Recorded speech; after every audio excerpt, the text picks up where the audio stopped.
Olá, crentes, webcrentes e pessoas normais. Aqui é a Pamela Campos, historiadora da religião, integrante aqui do Reino em Pessoa, e hoje a gente vai falar sobre uma coisa muito séria. O que é a graça?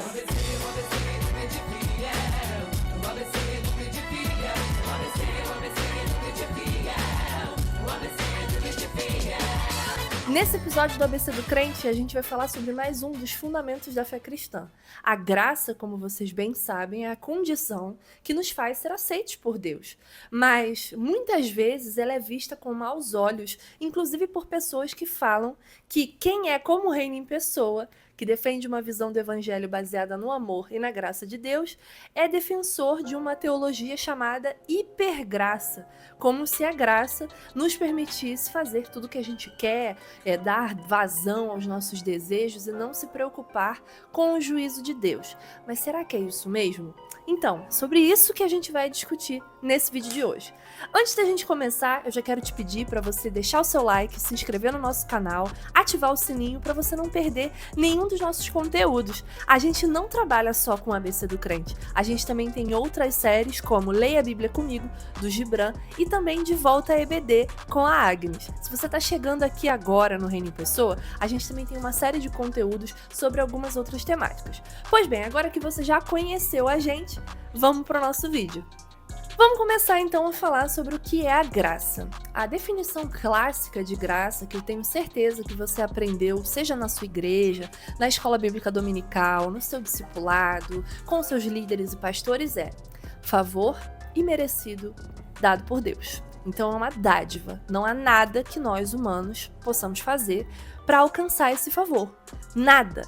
Isso significa que a graça, ela é totalmente diferente de uma lógica anterior à graça, que a gente chama da lei, a antiga aliança de Deus com o seu povo escolhido lá no Velho Testamento, que aí no caso eram os hebreus, que posteriormente se tornaram então os judeus do povo de Jesus. Então, para a gente entender a graça, a gente precisa antes entender como funcionava um mundo onde não havia essa graça por intermédio de Jesus Cristo. A gente vai ter que voltar lá no Antigo Testamento, e eu acredito que esse vídeo do Reino em Pessoa, feito por mim, é inédito, porque pela primeira vez eu não vou falar sobre a história da religião. Hoje a gente vai mergulhar profundamente na Bíblia, e é ela que vai guiar toda essa discussão sobre o que é a graça. Vou pedir pro Brian colocar pra gente aí o texto de Deuteronômio 28, versículo 1. Se você tá com Bíblia aí na sua casa, abre também para poder conferir o texto, ou então lê aqui com a gente. Eu tô lendo pela Bíblia Pastoral, que é a mesma Bíblia que a Agnes utiliza aqui. Deuteronômio 28 é o capítulo que fala sobre as bênçãos. Deuteronômio faz parte do Pentateuco, ou seja, da Torá, né? Que vai falar ali das leis mosaicas e da base da cultura judaica, além de também ser referência para nós aqui no cristianismo. Então vamos lá, bênçãos. 28, versículo 1. Se você obedecer de fato à voz de Javé, o seu Deus, cuidando de colocar em prática todos os mandamentos que eu hoje lhe dou, Javé, o seu Deus, há de fazê-lo altíssimo sobre todas as nações da terra. O texto segue falando sobre várias questões referentes ao gado, ao cuidado no campo, à administração da casa, lidar com estrangeiros e etc. Uma série de recomendações que fazem parte dessa lei. Porque é muito comum a gente achar que a lei mosaica ela está definida somente nos 10 mandamentos. Porém, há todo um desdobramento sobre essa lei e da organização social desses hebreus que estão aí em processo de construção de sua própria cultura, saindo do Egito, se colocando ali em novos territórios e organizando a sua liturgia. Então, não é só sobre 10 mandamentos.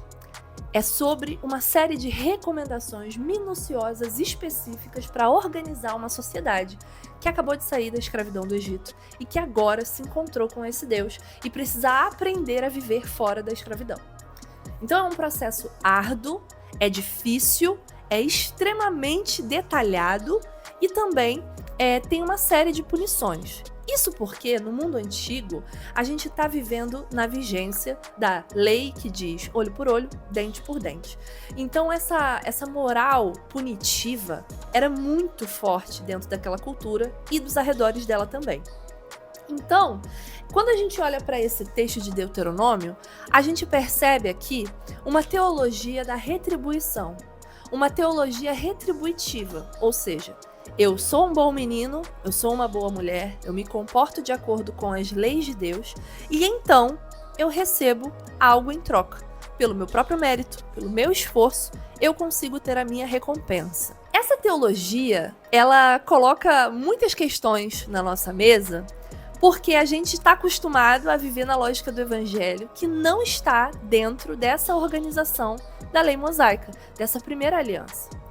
Mas para esse mundo antigo faz sentido, porque esse povo que vivia em constante guerra, em constante conflito, que está ali vivendo em extrema violência e em sobrevivência, era preciso organizar esse estatuto, colocar as pessoas dentro de uma regra que pudesse organizar e prever possíveis problemas dentro dessa comunidade. Então, naturalmente, esse povo precisou passar por esse processo. Porém, com a chegada de Jesus Cristo, essa lei ela vai ser vista de uma nova forma. Então, no mundo antes da graça, você tem um comportamento quase que de adestramento das pessoas, né? Então, tudo está condicionado à obediência. Obediência não necessariamente é relacionamento. Eu posso obedecer qualquer pessoa sem conhecer, desde que a hierarquia seja reforçada. Então, essa visão da lei, ela é importante em vários sentidos. Aqui eu não quero dizer para vocês que o Velho Testamento deve ser abolido da nossa prática espiritual, ou que o Velho Testamento é horrível. Eu não vou me aventurar de falar profundamente sobre o Velho Testamento, porque não é meu objeto de estudo. Tem pessoas muito mais preparadas para falar sobre isso, como, por exemplo, o Edson Nunes, que é especialista em Velho Testamento, outros autores e pastores que falam com muita propriedade sobre o Velho Testamento, que eu também não gosto de colocar ele como esse lugar de deuses carrascos, de profetas cruéis, de genocídio somente. Existe uma narrativa bíblica de memória de um povo oprimido que vive essa luta dentro do Velho Testamento. A Agnes fala sobre isso de forma muito linda na playlist do De Volta à EBD. Então, eu não estou dizendo para você que o Velho Testamento é descartável, mas a partir do momento que Jesus Cristo sinaliza o reino de Deus e traz uma nova aliança, a observância da lei cai. Eu não sei se vocês já perceberam, mas hoje em dia existe todo um movimento de uma educação para os filhos que seja mais autônoma, né? Que você não eduque as crianças pelo medo, pela via do medo, pela via do controle, mas pelo amor. Aí tem uma galera mais antiga, né, de outras gerações, que vai falar assim, isso é um absurdo, porque quando você virar amigo dos seus filhos, quando você educa dessa maneira, que você não castiga, que você não pune, então a criança fica sem limite, então a criança não vai te obedecer, ela não vai te respeitar. Então, na verdade, você não quer ter um relacionamento com os seus filhos, você quer que eles sejam obedientes, são duas coisas diferentes.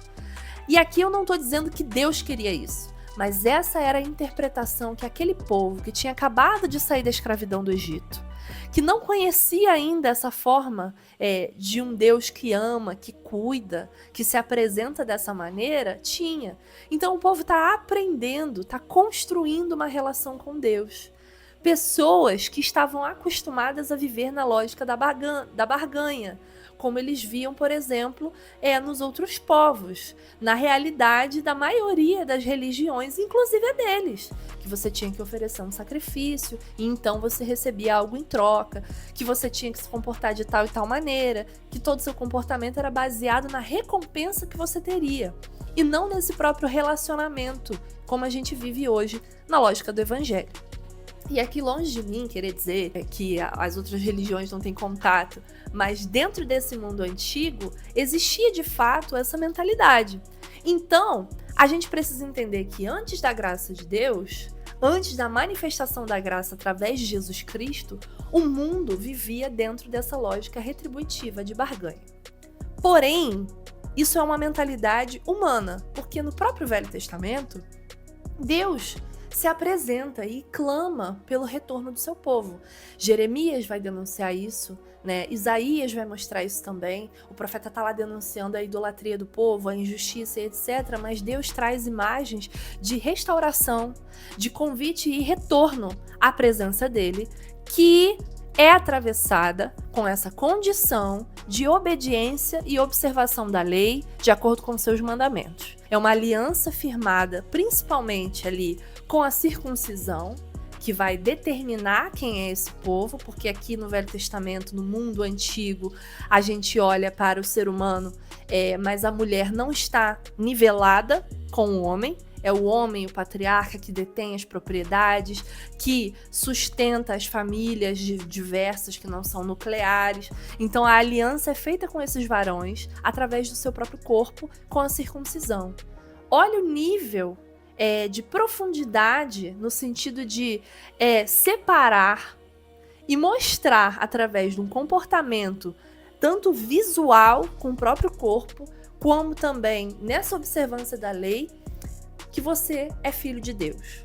Então, existe uma profundidade, um nível abissal no mundo anterior à graça e posterior à graça. Mas como é que foi a apresentação da graça para esse povo judeu? Isso vem através de Jesus. E a gente vai conversar um pouco sobre isso, também à luz da Bíblia.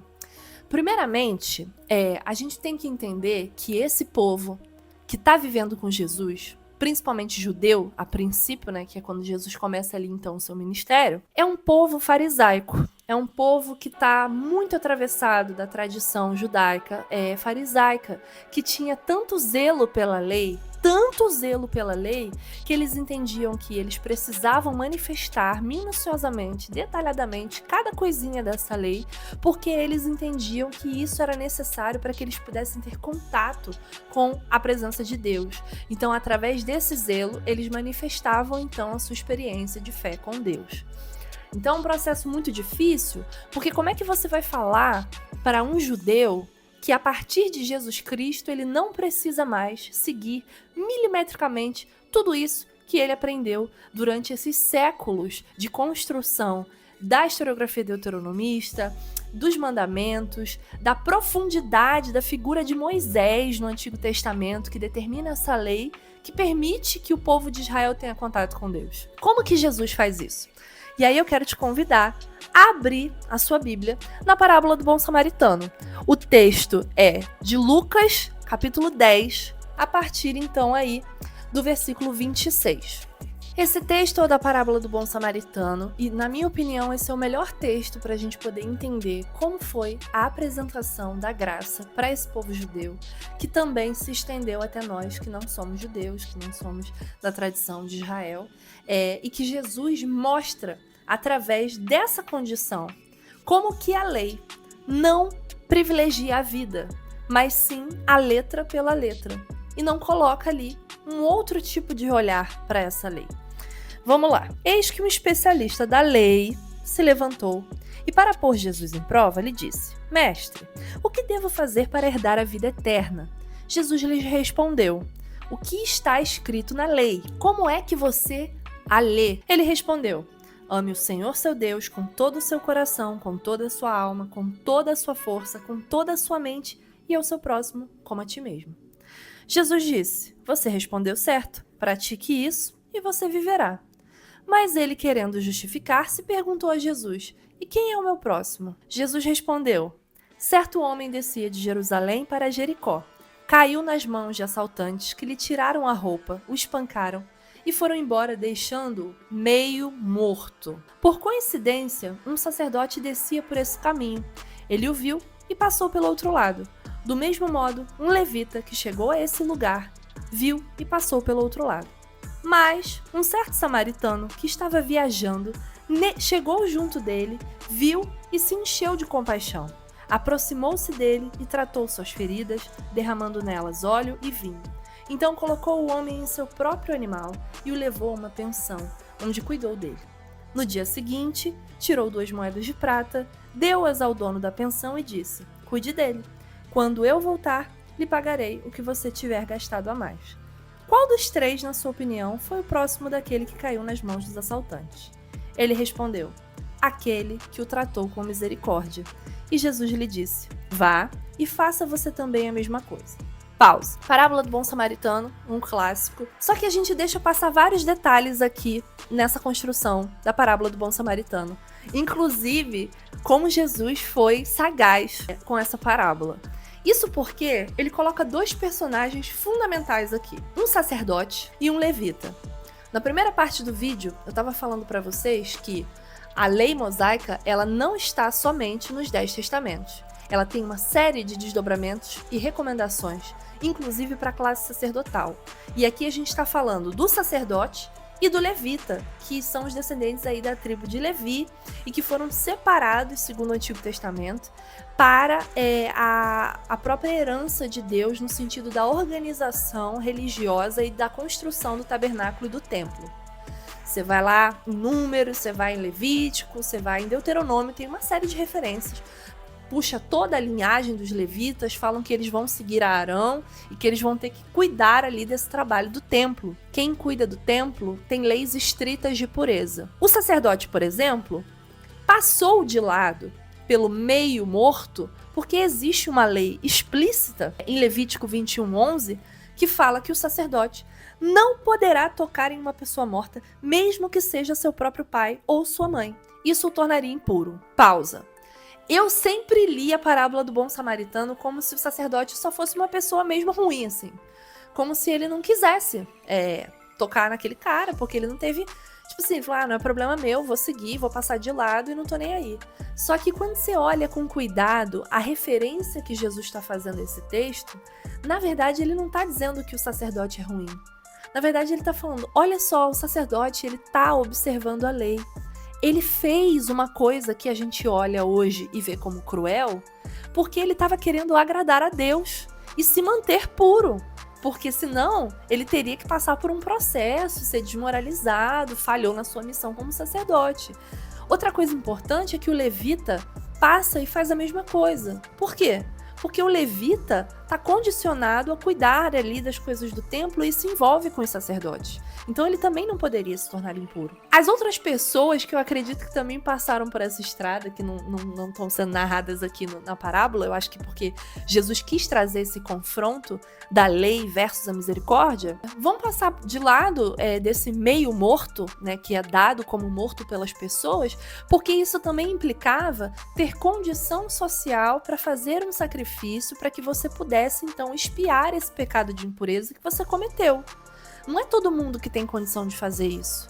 Você imagina, toda vez que você desse um mole desse, você ter que matar, sei lá, uma pomba, um cordeiro.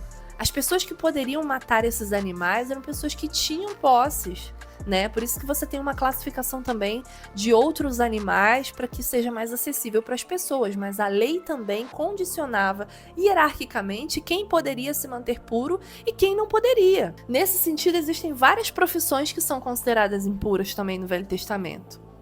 Então, quer dizer, a parábola do Bom Samaritano não é só sobre crueldade, é sobre gente que acaba sendo cruel porque quer agradar a Deus, porque quer obedecer à lei. Quantas vezes a gente condiciona a nossa cristandade, a nossa maneira de conduzir o evangelho, observando tão minuciosamente as ordenanças, seja do Velho Testamento, seja do Novo Testamento, que a gente vira a cara para a misericórdia e prefere ser cruel, pensando na nossa recompensa, pensando no nosso testemunho e acaba descumprindo um dos mandamentos mais importantes, que é o amor.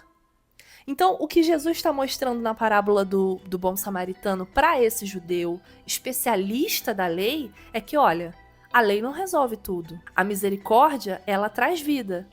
A lei nem sempre. Existem leis injustas? Existem. Então, Jesus está mostrando para esse povo que há uma maneira mais amorosa, mais misericordiosa de fazer aquilo que Deus deseja, de viver uma ética que possa nos permitir experimentar de fato esse amor de Deus. E isso soa estranho para as pessoas. Isso é uma realidade muito outra do que aquele povo vivia, especialmente de tradição farisaica. Ok? Então, nesse texto aqui, a gente percebe ainda uma outra coisa. Samaritanos são considerados impuros dentro do Novo Testamento, porque são povos ali do Reino do Norte de Israel, que acabaram se misturando com outros povos, e por isso foram vistas por Judá, que é super monoteísta já nesse processo, que se consolidou como o remanescente mais forte da cultura judaica, enfim, né, que moldou todo esse processo, olham para os samaritanos como uma subcategoria, porque eles não fazem essa profunda observância da lei. E é justamente o samaritano que tem misericórdia daquele homem que está meio morto. Eu fiquei pensando, se eu estivesse no lugar do samaritano, o que esse samaritano pensou? Eu acho que ele já foi tão subjugado pelos judeus que eu acho que quando ele viu aquele meio morto, ele falou assim, cara, não tem jeito, né? Vai ter que ser eu que vou ter que resolver esse BO aqui, porque eu sei que o judeu não vai querer tocar nesse cara. Porque de acordo com a lei deles, não pode tocar meio morto. Então eu que já sou visto como nada mesmo, eu vou ter aqui, vou fazer pelo cara, porque se fosse eu também ninguém faria por mim, então é eu por ele, então eu vou lá. E foi misericordioso. E Jesus usa aqui uma pessoa que foi personificada como uma subcategoria, era comparado com cães, com porcos na cultura judaica, os samaritanos, para demonstrar a misericórdia divina. Então a personificação do erro da lei para esses judeus que eram samaritanos, agora é quem está de fato cumprindo o mandamento de amar o próximo. Porque, mais uma vez, Jesus está apresentando para esse povo judeu que a graça de Deus, a misericórdia divina, ela não é objeto de meritocracia humana nenhuma. O fato de você ser um bom representante do cristianismo, de ter uma conduta reta e cristã e blá blá blá, não te garante absolutamente nada, porque isso não vem de você, isso é um dom gratuito de Deus. E a misericórdia e a graça de Deus são representadas ali pela figura que é mais desumanizada dentro da cultura judaica. Os samaritanos, objetos de xenofobia, de ódio, que você não podia se comunicar com eles e etc. É essa pessoa que observa e cumpre o mandamento do amor. Então, a gente entende nesse processo da conversa de Jesus com esse grande especialista da lei, que a misericórdia é maior do que a lei. A misericórdia de Deus, ela está para a vida. A lei nem sempre está para a vida. E se Deus é um Deus de vida, a misericórdia vai triunfar sobre a lei, como de fato a gente viu na figura de Jesus. Então até aqui a gente já entendeu como era o mundo antes da graça, a gente viu agora como Jesus apresentou a graça para os judeus, e agora a gente vai entender como que a graça funciona dentro de um mundo antigo que funciona à base da barganha. A gente entendeu já que na parábola do bom samaritano, Jesus está dizendo que a misericórdia ela é superior à lei. E que a lei, pela lei, é significado de morte e de crueldade.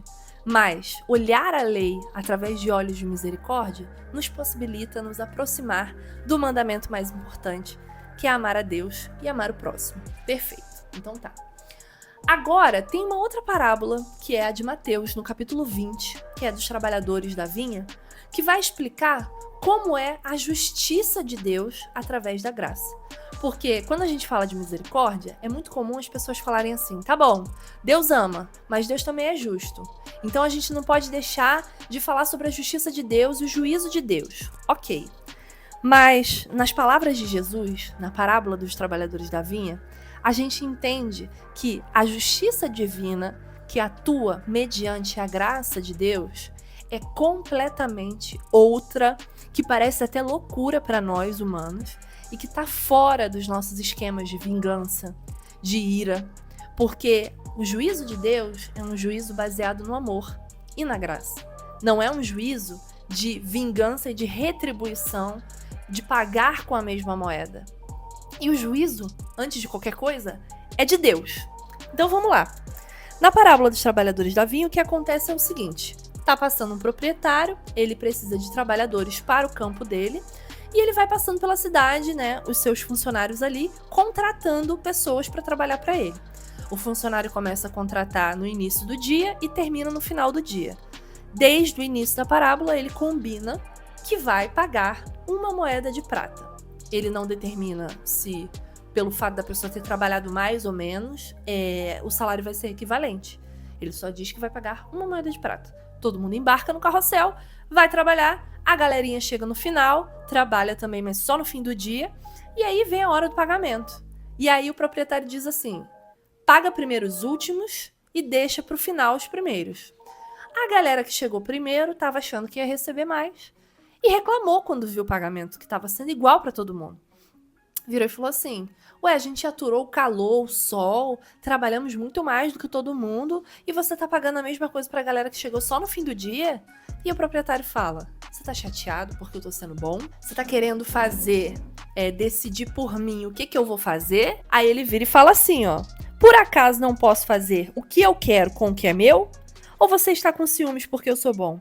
Assim, os últimos serão os primeiros, e os primeiros serão os últimos. O que Jesus está falando aqui nessa parábola é o seguinte: a medida da graça, a medida da justiça, quem determina é Deus. Não é dentro dos parâmetros meritocráticos humanos. Mais uma vez, ele está repetindo que dentro do reino dos céus, essa meritocracia, essa distinção baseada no esforço próprio, ela cai por terra. Isso fica ainda mais explícito para nós quando a gente lê, por exemplo, o texto de Efésios 4, versículo 7, que vai estar descrito assim: e a cada um de nós foi concedida a graça conforme a medida repartida por Cristo. Então não são critérios humanos que definem mais o meu valor para com Deus. Não é o que eu faço, não é o meu comportamento, mas sim, antes de tudo, esse amor que nos é dado gratuitamente através da graça. Isso é muito difícil para nós, porque é nessa hora que a gente percebe que a gente não entende o que é o amor de Deus, que a gente não sabe nem o que é amor direito. E aí a gente já tá chegando no final do nosso vídeo com essa parte que eu acho que é fundamental. Como é a vida de quem vive pela graça? Falar de uma vida conduzida pela graça, uma vida que não está mais baseada na lei, mas na graça de Deus, eu acho que é o grande chá de revelação de toda a nossa cultura cristã. Porque eu não sei vocês, mas eu aprendi desde muito cedo que quem ama, obedece. Ou você obedece a Deus porque você o ama e etc. Então, basicamente, o meu relacionamento com Deus era justificado através do meu comportamento para com as suas regras, com as suas leis. E aí, isso gera um problema muito sério, porque a gente volta para uma realidade onde a presença de Deus está condicionada à nossa obediência. E não é isso que a palavra de Deus fala através da vida de Jesus. Uma vez que você crê em Jesus Cristo, você está nele. O Espírito dele habita você e ele te convence do pecado. E o convencer do pecado, você já percebeu lá no vídeo da Agnes, que foi o nosso vídeo anterior a este, que pecado não é sobre um checklist. Pecado é desvio do alvo. E esse alvo é Cristo. Esse alvo é o testemunho e a vida de Jesus. Um comportamento baseado numa ética amorosa. Então, eu não posso ficar voltando para uma mentalidade baseada numa observância minuciosa da lei que me deixa, muitas vezes, cometer crueldades em nome de uma obediência cega, ao invés de desenvolver intimidade e relacionamento com Deus. Aí eu falo de novo para você que quando a gente coloca o nosso relacionamento com Deus em perspectiva à obediência somente da fé, à obediência da lei, perdão, como se eu dependesse da minha obediência para participar, para estar na presença de Deus, é um erro que anula a graça que nos foi dada. Como se Deus fosse uma salinha e tivesse um detector de metais, que é o pecado, vamos dizer assim, e aí, ai meu Deus, eu xinguei fulaninho no trabalho. Não pode entrar. Então você não acessa a presença de Deus. Ah, por algum motivo eu acabei dando um calote na Light. Não sei. Eu vou falar Light porque no Rio de Janeiro essa piada vai fazer sentido. Aí em outros lugares não. Que é a companhia de luz elétrica. Então agora eu não estou mais acessando a presença de Deus. Não. A presença de Deus, ela não é mais um lugar restrito a um comportamento puro e santo. Essa é a novidade da graça. Na observância da lei, eu posso abandonar o Deus de Israel, quando eu começo em comportamentos idolátricos e de pecado, eu posso me voltar para ele através da obediência. Na graça eu não saio. Não tem como sair do que faz parte de você. Você está nele. Então, uma vida regida pela graça é uma vida que é guiada pelo Espírito. Porque é o Espírito que te convence do pecado. Não é a condenação humana, não é o escândalo das pessoas, não é uma regra doutrinária da igreja XYZ. É o Espírito Santo que te convence do pecado. E esse pecado, ele tem muito mais relação a um rompimento com a ética cristã. A ética de Cristo, que é uma ética baseada no amor. Eu tenho uma série nas minhas redes sociais que se chama Pecados Fora de Moda, que eu sempre mostro para vocês como que coisas que hoje para nós são completamente comuns e normais, há muito tempo na história da igreja foram considerados pecado. Eu falei para vocês do uso do garfo, que era visto como uma coisa terrível. Ter televisão, ir pro cinema, jogar bola, sabe? Homens com cabelo comprido. Se você permanece nessa lógica do que tal coisa é pecado, então fazer tal coisa não é pecado, você ainda está sob o jugo da lei. Porque a pergunta de quem vive sobre a graça não é o que é pecado. A pergunta de quem vive debaixo da graça, guiado pelo Espírito Santo, é: como eu vou honrar esse mandamento tão precioso, que é amar? E eu odeio profundamente quando pessoas que são muito ligadas a essa teologia mais legalista, de pregar o arrependimento, baseado no terror, numa pastoral do medo, vira e fala: porque vocês só falam do amor de Deus, como se fosse uma coisa, sabe, trivial. Como se o amor de Deus fosse uma coisa fraca, como se fosse uma coisa, simplesmente um detalhe do evangelho, quando na verdade o amor é a essência de Deus. E pessoas que são educadas, cuidadas e que vivem dentro do amor, elas não estão condicionadas ao pecado, porque o pecado é o desvio dessa mensagem de amor. Amar e viver no amor não é fácil. Eu fico realmente chocada como que as pessoas acham que pregar uma vida que está debaixo da graça e, portanto, numa ética amorosa, é fácil. Não é fácil. É muito mais difícil. A observância da lei me garante, por exemplo, ser cruel e dormir com a minha cabeça leve, com a minha consciência leve, como, por exemplo, foi na parábola do bom samaritano. Você acha que o sacerdote chegou no templo e falou assim: ai, Deus, perdão, porque ignorei o moribundo da estrada? Claro que não. Falou assim: graças a Deus, observei a lei, não vou precisar ser impuro, não vou ser destacado das minhas atividades. Ele é recompensado.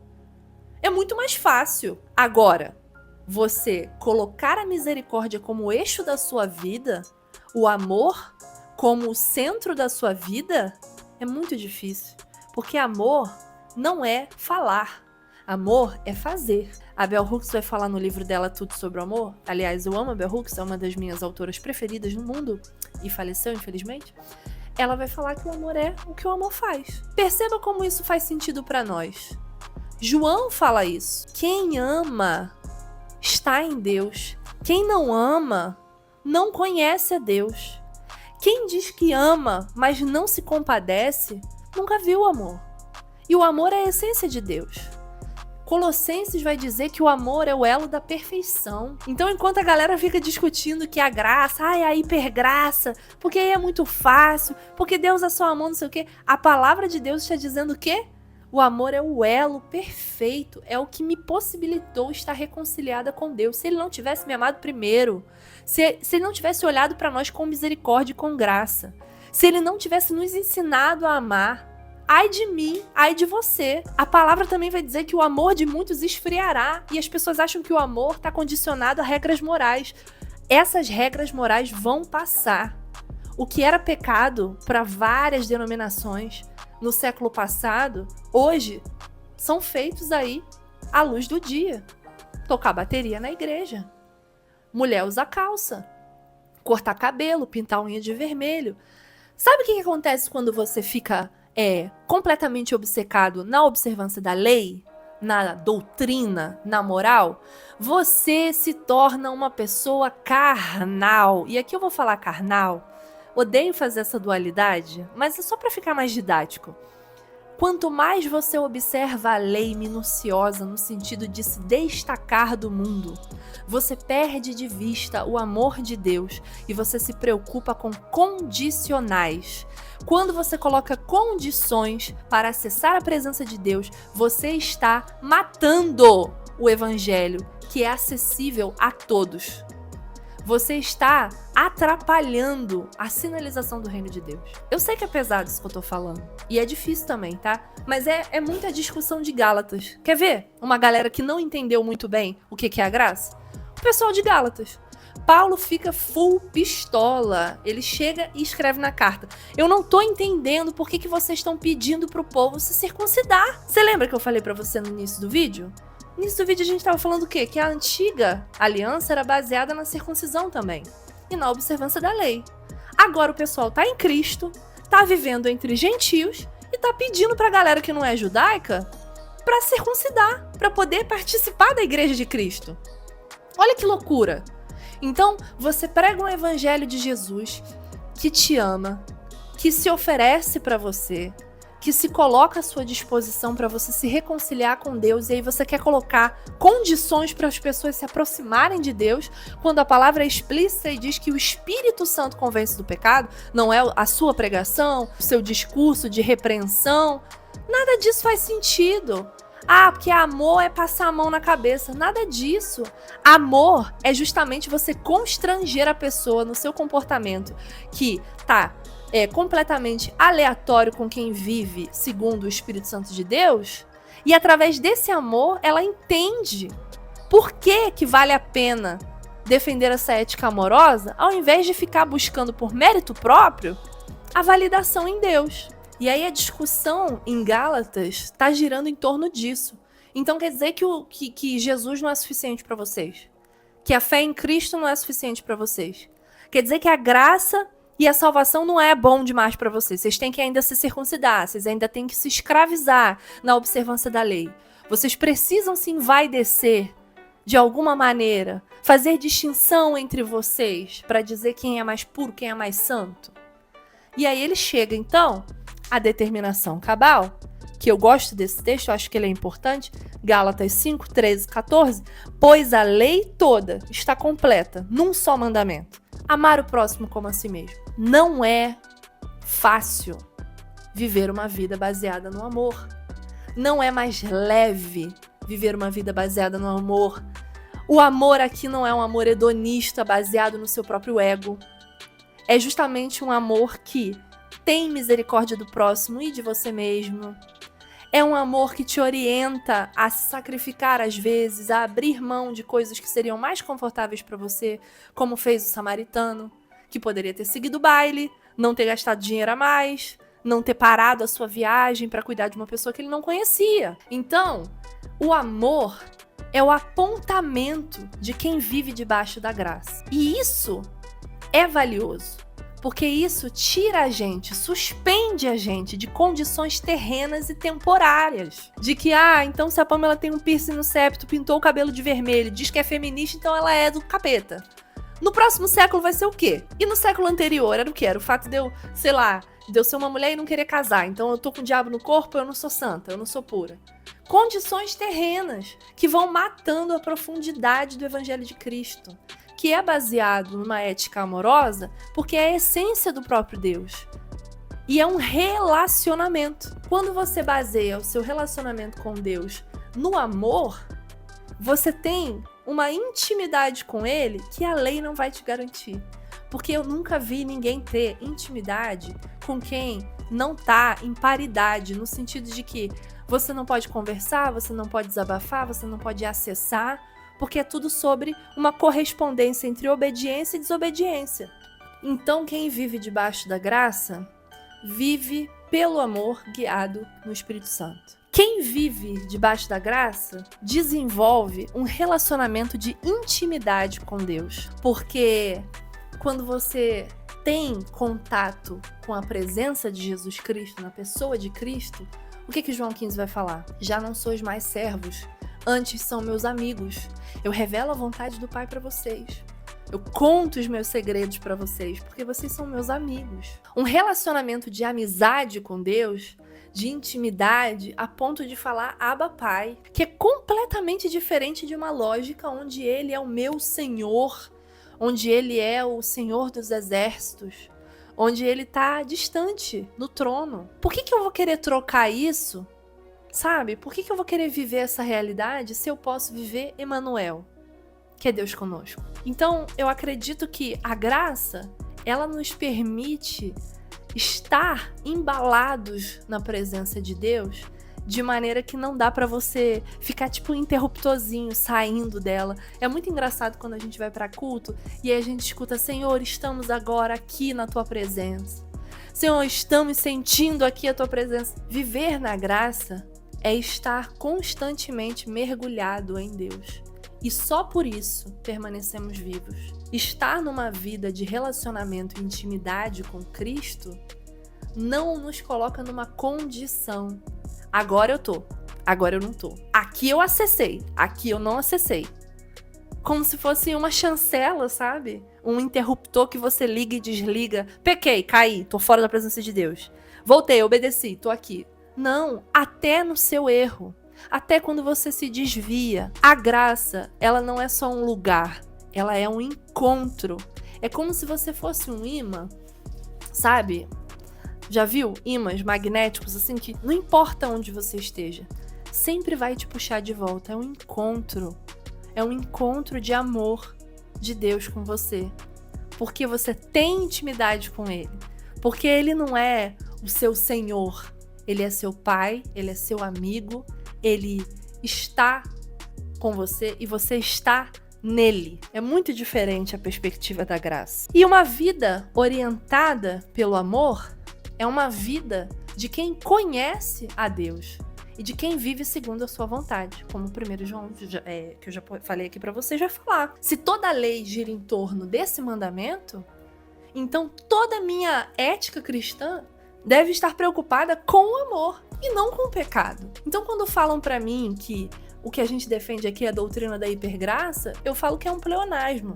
Porque a graça de Deus, ela não é só hiper, não. Ela é superabundante, ela é gigante, ela é imensa. É por ela que nós podemos continuar existindo. Então não há nenhum problema em pregar uma graça abundante. Porque eu sei que ela está amparada numa ética amorosa, que é muito mais poderosa do que a observância minuciosa de doutrinas, de dogmas e de leis. Porque o amor nunca sai de moda.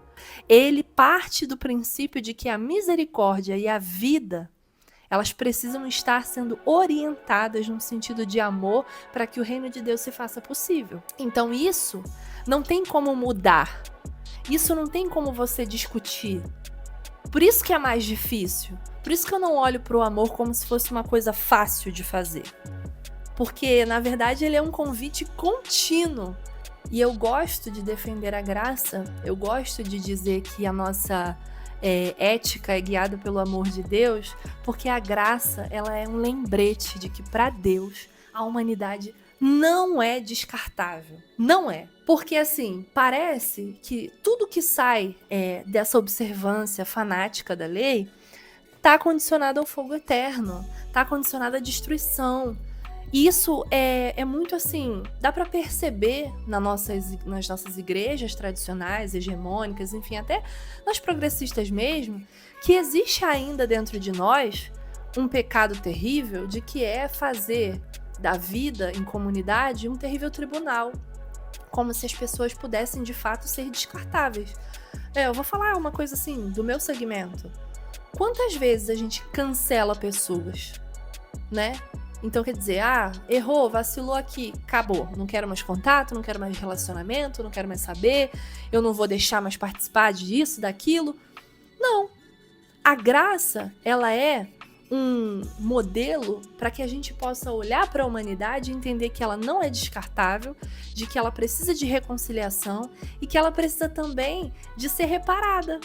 Então, eu fico pensando assim muito na galera que trabalha, por exemplo, no rolê de ressocialização de pessoas, por exemplo, que passaram aí pela situação do crime. Como que a graça de Deus atua nesse lugar? Porque é muito possível de que nós mesmos, que estamos tentando aí fazer um campo evangélico progressista, sei lá, a gente também entre nesse lugar de olhar para as pessoas que não pensam como a gente, e aqui eu falo de mim, meu posicionamento pessoal, e achar que não tem jeito.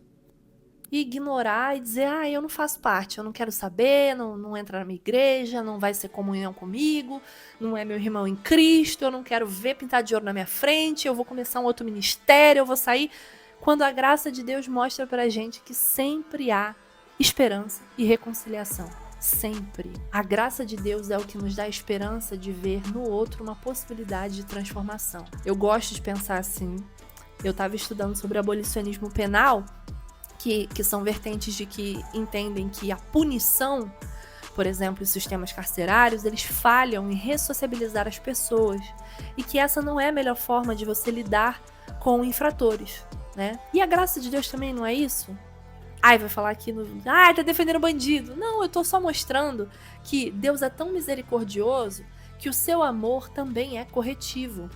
Corretivo não no sentido de punir, excluir, chutar, esquecer, abandonar, mas de trazer para perto e de trazer para o alvo e seguir em comunidade. Então a graça de Deus também é um exemplo para nós que queremos viver uma ética amorosa. E aí não dá para falar de graça sem falar de perdão.